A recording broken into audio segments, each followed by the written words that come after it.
यहाँ सही बुखारी की हदीस नंबर 26 का उर्दू तर्जमा और मुख्तसर वजाहत दी गई है। सही बुखारी हदीस नंबर 26। हदीस का मतन हज़रत अबू हुरैरा रज़ियल्लाहु अन्हु से रिवायत है कि रसूलुल्लाह सल्लल्लाहु अलैहि वसल्लम से पूछा गया, सबसे अफजल अमल कौन सा है? आप सल्लल्लाहु अलैहि वसल्लम ने फरमाया, अल्लाह और उसके रसूल पर ईमान लाना। फिर पूछा गया, इसके बाद कौन सा अमल अफजल है? आप सल्लल्लाहु अलैहि वसल्लम ने फरमाया, अल्लाह की राह में जिहाद करना।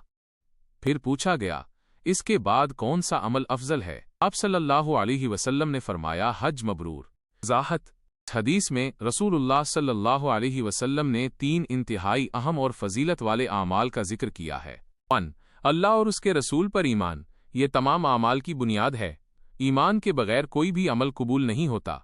इस बात का इकरार है कि अल्लाह एक है और हज़रत मोहम्मद सल्लल्लाहु अलैहि वसल्लम इसके आखिरी रसूल हैं। अल्लाह की राह में जिहाद, ये अल्लाह के दीन को बुलंद करने के लिए हर तरह की कोशिश को शामिल है, जिसमें अपनी जान, माल और ज़ुबान से की जाने वाली हर जद्दोजहद शामिल है। हज मबरूर, ये वो हज है जो तमाम शराइत और आदाब के साथ अदा किया जाए और जिसमें कोई गुनाह न हो। इस हज का सवाब जन्नत है। हदीस हमें बताती है कि ईमान के बाद सबसे बड़ी नेकी और कोशिश अल्लाह की राह में जिहाद है और उसके बाद हज मबरूर है। माल इंसानी जिंदगी के लिए सबसे ज्यादा अहमियत रखते हैं।